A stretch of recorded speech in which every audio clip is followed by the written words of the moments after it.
You're listening to Sip and Grow the podcast, the show where we taste awesome, delicious wines while having unfiltered conversations about our passions, experiences, struggles, entrepreneurship, and life.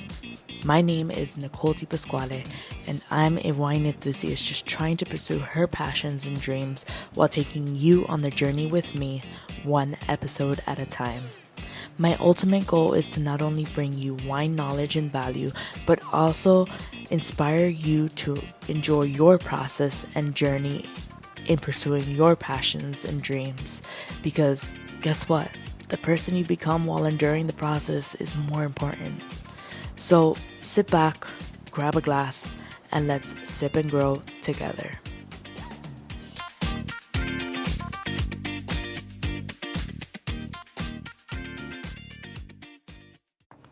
Welcome back to Sip and Grow with me, your host, Nicole Di Pasquale. I am so excited to bring yet another episode to this podcast. I just want to give thanks to all my family and friends who have supported me throughout this entire process.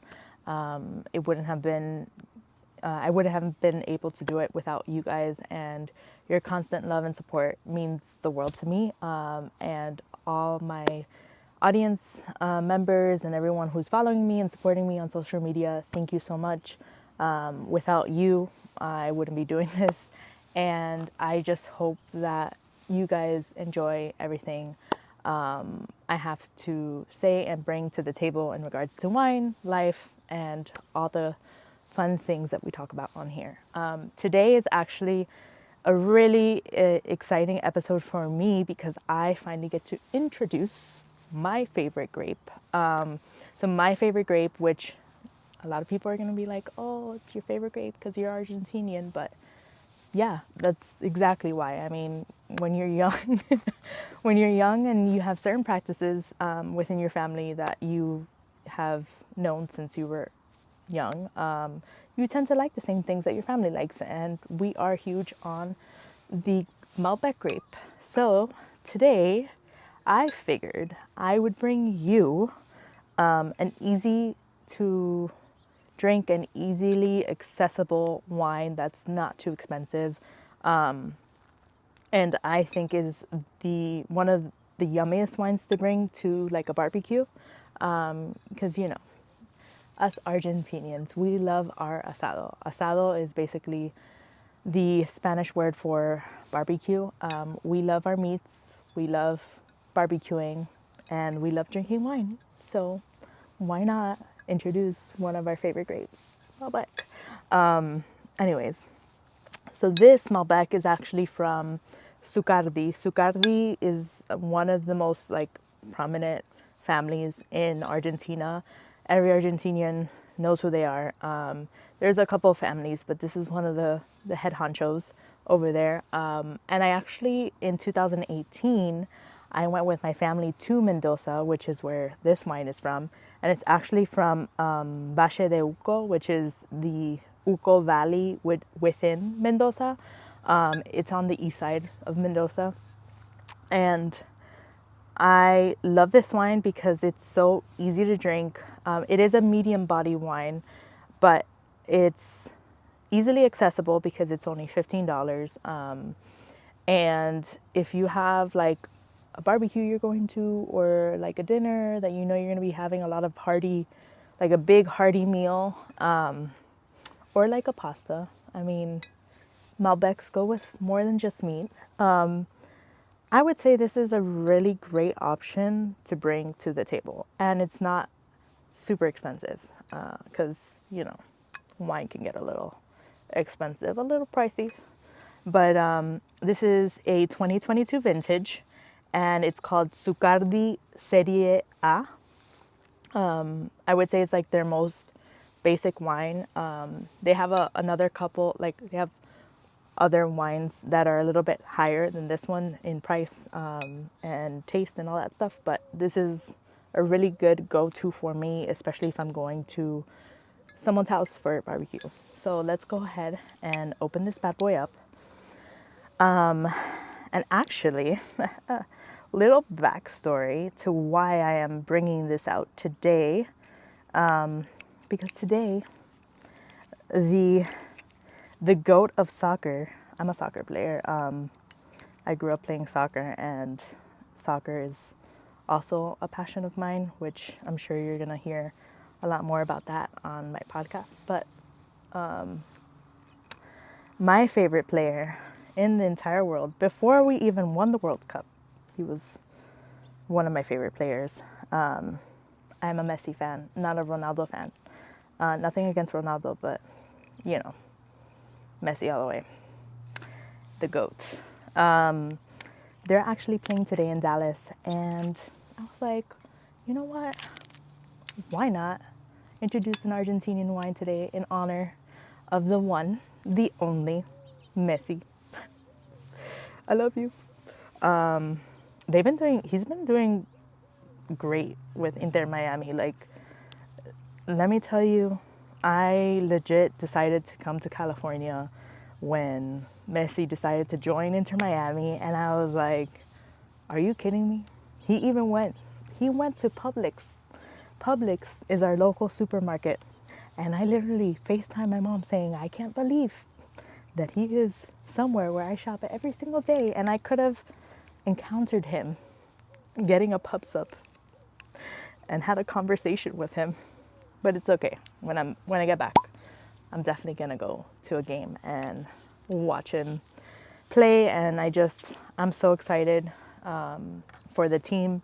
I think he is definitely changing the culture within the MLS, not even in Miami, but like within the league. Because I feel like the MLS has kind of, it's not my favorite league to watch, but I think him coming into play is just going to be a game changer, just like when Beckham came back in his day. I think there's certain players that can do that, and he is definitely one of them. And I'm so excited for our fellow Miamians to just have him in our city and enjoy him a little bit. And I just think he's like a good human being, he's just well-rounded in all senses. A great player, IQ on the field is insane. He's literally one of my favorite players to watch play, and I mean, bucket list, Messi. If you see this or hear this, I would love to play a game with you. I wouldn't want you on my team, obviously, obviously, but if we can make that happen, you know, call me. I got you, and I'll bring the wine, and we can do an asado in my house. It'll be great. The kids are invited. We have a pool. I'm sure my parents would love that. Anyways, not me inviting Messi on my podcast to my house, which is not necessarily my house. It's my parents' house, but it's fine. It's fine. They're gonna say yes. It's Messi. Come on. Anyways, let's go. Let's go ahead and try this Malbec. So we're gonna take out our handy dandy wine aroma wheel, which I low-key use the back since it's white to like, not me spilling the wine. Oh, Jesus. We're good. I didn't spill, well, I have like a drop on my pants, but it's black, it's fine.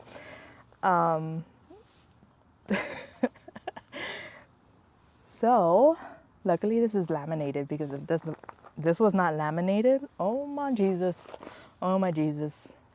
So already looking at it, we have like a deep ruby red color, which is very typical for a Malbec. Oof, I'm already getting like a strong,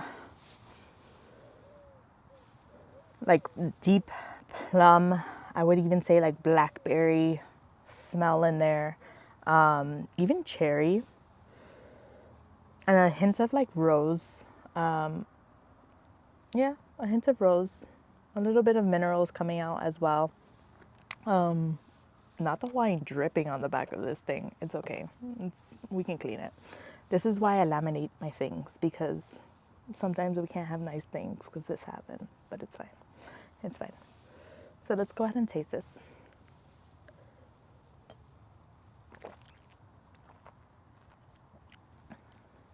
Oh my gosh. Yep. So one thing I love about Malbecs is like, yes, it's a medium-bodied red wine. So it's a little bit like on the stronger side to like a Pinot Noir, but but it goes down smoothly. Like it's not very tannic. You can get some, like there is some tannins in here, but it's not as tannic as other wines. In my opinion, it's not as tannic as other wines. So you don't get that like harshness in the back of your tongue. But this one particularly is so easy to drink. It goes down smoothly, and I feel like this is a good this is a good one to just bring to dinner and drink with your barbecue. Like, who doesn't want that? I want that. I kind of want that now, which it's a little sad because, well, I'm a little sad because I haven't found an Argentinian restaurant near me, but it's okay. I think this is the universe telling me that you're going to have a 3-month break from asados and barbecues. So that when you get back to Miami, all you can do is just for a week straight, you can eat Argentinian foods. You can go to Argentinian restaurants, have asados at your house, just asado all day, every day for like a week straight. And I'm okay with that. I'm not mad about it. Let me just take one more sip. Oh my God. Sorry, I freaked out. That was a bee. Fun story about a bee one time. So when I studied abroad, there, I went on a trip, a weekend trip to Croatia. I am not lying. This is a real story. Dakota she was my roommate in Florence, and she went with me. And she's like one of my best friends now, which love you, Dakota. Shout out. You're gonna be on one of my episodes soon. We went to Croatia and we went rafting one of those days. And I promise you, our instructor was like one of those like spiritual instructors. He was great. I loved him. But he was talking about like nature and like which what he was saying is kind of true, but he was like talking about nature and how, the animals like feel your fear, and like the way you are with them is the way they are with you, which I solely believe that. Like I have so much respect for animals, and I feel like if you give them good energy, they'll give you good energy back. But there was we were on the raft, right, going down the river. It was like nice and calm and whatever. And all of a sudden, and the raft, mind you, the raft is filled with California girls. And then me, I'm from Miami. My roommate, which was from Boston, we're East Coasters, West Coasters. Nothing against them, but, they're from like Orange County. Anyways, they started flipping out because a bee came into like our raft, like was just flying around. Kid you not, I promise you this is, I'm not making this up, like this is legit. I mean, it's a crazy story if I made it up. Like the creativity I would have, 10 out of 10. But literally this guy, like all of a sudden he's like, no, no, no, no, don't fear the bee, be nice to the bee and the bee will not sting you. I kid you not, the bee flies on his finger and he starts petting the bee. I literally look at my roommate and I was like, what? Is this guy petting a bee? Like, I, I probably felt like it was a simulation, like this was not happening because I was so shocked. But he literally pet the bee and he's like, you see, if you tell the bee, like you're not here to like hurt it, it won't hurt you. And I was like, I literally looked at my room and like, this guy's petting a bee right now on this raft. I feel safe with him. I feel safe. Anyways, I hope you enjoyed that random story about a bee. That was fun times, fun times. I hope you get to try this wine. Remember, it's only $15, which is cheap for wines right now because, inflation. But it's $15, and I think it's like, if you like medium-bodied red wines, this one's for you. Take it to your family dinner, take it to your asado, take it to your barbecue, whatever you want to call it. I fully support this message. I fully support this bottle of wine. and I really hope you guys try it. Let me know what you think. Let me know in the comments. Send me an email, send me a direct message. Talk to me on all my socials. I want to hear from you. And again, as always, thank you guys for tuning in and listening. And if you have any ideas or questions or anything you want me to address on my future episodes, please, please, please tell me. Let me know. And if you haven't already, download this beautiful chart. Don't spill your wine on it like I did. But download, oh, there goes another drop. Download this on the link in my bio on my stand store. And I have another, other little goodies in there if you want to explore or expand your wine knowledge. You can look through all the things I have in there, which I think are super helpful and exciting and fun. Yeah, I can't wait for you guys to tune in to the next one. So cheers as always, and I hope you drink your wine today, because I sure will.